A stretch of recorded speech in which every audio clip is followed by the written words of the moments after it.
आयताना मस्त हळद होती. एवढी हळद झाल्याशी तर दांड एवढंच होईल मग. दादाराव तुम्हाला लय काही नाही, मात्र किती नाही म्हणलं तर फेकून दिली तरी 5 लाखाच्या पुढे हळद होती.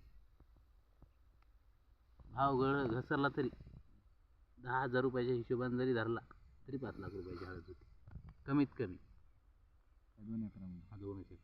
मग मला सांगा ना, तुमच्या कापसात तुम्ही राबून बी तुम्हाला 3 लाख 4 लाख जातात नाही तर याला तेच सांगू लागलो. हळदीला उत्पादनाच्या बाबतीत चॅलेंज नाही. चालेल नाही.